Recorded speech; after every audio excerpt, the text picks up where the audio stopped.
मैं हूं आबिदा पठान और मेरे साथी हैं जर्नलिस्ट उजेब। आप देख रहे हैं हमारी channel the power of truth और हक की आवाज़।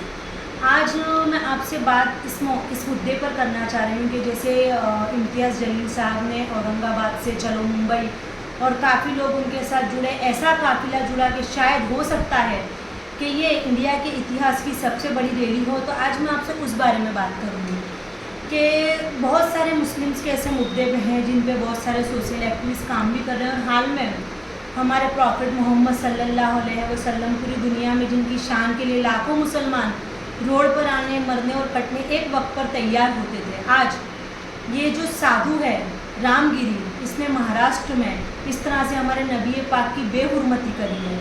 इसके ऊपर मेरी जानकारी के मुताबिक 6 या 7 FIR दर्ज होने के मुताबिक अब बाद भी अब तक कोई कोर्ट ऐसा आदेश नहीं दे रही है कि इसकी धरपकड़ करी जाए। जबकि सामने हमारे सलमान अजहरी साहब, मुफ्ती साहब ने सिर्फ एक शायराना बयान दिया था जिसके ऊपर उनसे 4 से 5 FIR करी गई और आज भी मुफ्ती साहब जेल में है, पासा में है, उनकी रिहाई नहीं हो पा रही है। तो क्यों इस देश का कायदा दो अलग व्यक्तियों के लिए अलग क्यों?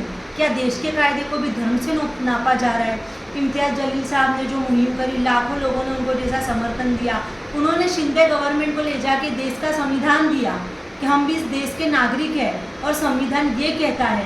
तो एक गौर करने की बात है कि आज जो हमारा मौजू वक्त मुस्लिम्स का चल रहा है, फिलिस्तीन में, लेबनान में, इंडिया में, बर्मा में, हर जगह मुसलमानों पे इस तरह से जुल्म हो रहा है, हमें इतना कुछ बर्दाश्त करना पड़ रहा है। तो हम कब उस प्लेटफॉर्म पे एक होंगे? हम कब हमारे लिए ऐसा रहबर चुनेंगे? और जो क्या रहबर जो बनना चाहता है, जो लीडरशिप करना चाहता है, क्या हम उन्हें आगे आने दे रहे हैं?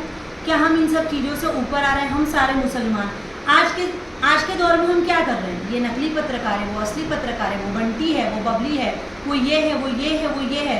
अरे ये नक्शा नक्सी छोड़ दो। जब इम्तियाज़ जलील साहब चलो मुंबई की इतनी बड़ी रैली लेकर जा सकते हैं, मुसलमानों का परचम दिखा सकते हैं, तो पूरे इंडिया में, पूरे वर्ल्ड में और ख़ास करके हमारे गुजरात अहमदाबाद में क्या हमारे पास ऐसा कोई रहबर नहीं है? जो लोग नामों से रिसालत का मिशन चलाते हैं वो बंटी और बबली कर रहे हैं, तो उनको बोलना भाई ये सब बंद करो और रोड पर आओ, अपनी बात हक से मनाओ। अभी कुछ दिन पहले की बात है, मैंने मेरे फेसबुक अकाउंट के ऊपर बाबरी मस्जिद की एक पोस्ट शेयर की थी कि क्या मैं आपको याद हूँ या आप मुझे भूल गए। सिर्फ 3 लाइक आए थे, कमेंट उसके ऊपर कोई नहीं थे। और मैं ऐसे ही कोई भी पोस्ट डाल दूंगी उस पर काफ़ी कमेंट और लाइक आएंगे। शायद हो सकता है कि मेरा ये वीडियो बनाना कुछ दूसरे नॉन मुस्लिम संगठनों को या गवर्नमेंट को पसंद ना आए, पर ये हमारे हक की बात है, ये हमारा देश है। इस देश के लिए हमने हमारा लहू दिया है इसकी आज़ादी में, और हमारा भारत एक बिन सांप्रदायिक देश है।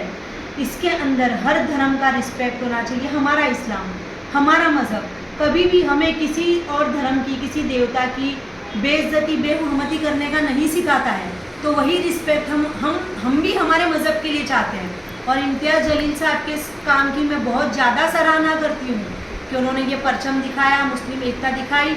और दूसरी बात, ना मैं किसी पार्टी के फेवर में हूँ, ना मैं किसी पार्टी के विरुद्ध में हूँ, मैं किसी पार्टी का प्रमोशन नहीं कर रही हूँ। जैसे उन पर भी काफ़ी सवाल उठे कि भाई ये ओवैसी साहब की पार्टी के MIM के लेवल पे, जबकि उन्होंने इसको तिरंगा चलो मुंबई तिरंगा रैली का स्वरूप दिया था। तिरंगे भी सारी कार्स पे लगाए गए थे, अल्लाह के रसूल के हमारे परचम लगाए गए थे।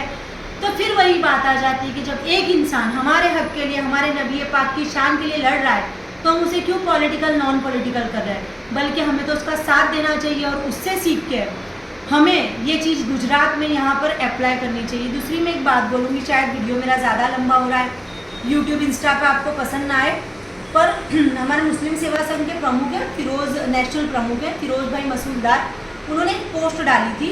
यही मैं आपको शिवसेना के बाला साहेब ठाकरे की बात करूँगी कि जब उनको, वो एक कार्टूनिस्ट थे, पेपर में 250 रुपीज़ पर मंथ में जॉब करते थे, और कहीं ना कहीं उनको लगा कि उनकी जो उनकी कौम है, जो उनका समाज है, उनके साथ गैर रीति हो रही है, तो उन्होंने वो काम छोड़ दिया।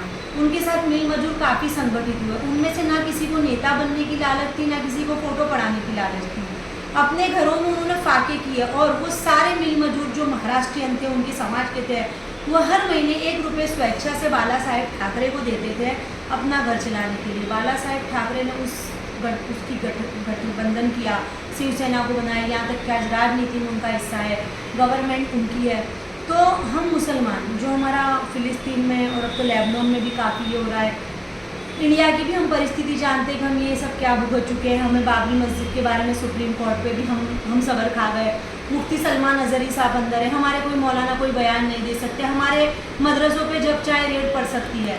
तो हमें क्या ये सोचना चाहिए कि क्या हम बाला साहेब ठाकरे बन सके या मुसलमानों को उस तरह के उस लेवल पे ले जा सके।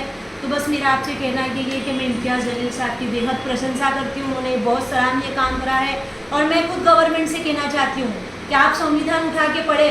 हम मुस्लिम हैं, हमारा हक है और हमारे अल्लाह के रसूल के लिए कोई बेहुरमती करेगा तो हम नहीं चला लेंगे। और हमारी मांग है कि उस रामगिरी के ऊपर जितनी FIR हुई है उसे जल्द से जल्द अदालत के हुक्म के साथ जेल के सलियों के पीछे भेजो। और सारे मुसलमानों से भी मेरी अपील है कि आप भी इसका विरोध करें और एक शांतिपूर्वक, एक चुप रह के, एक काली पट्टी बांध के, एक मोमबत्ती लेके इस चीज़ का विरोध करा जाए कि रामगिरी को जेल के पीछे भेजो।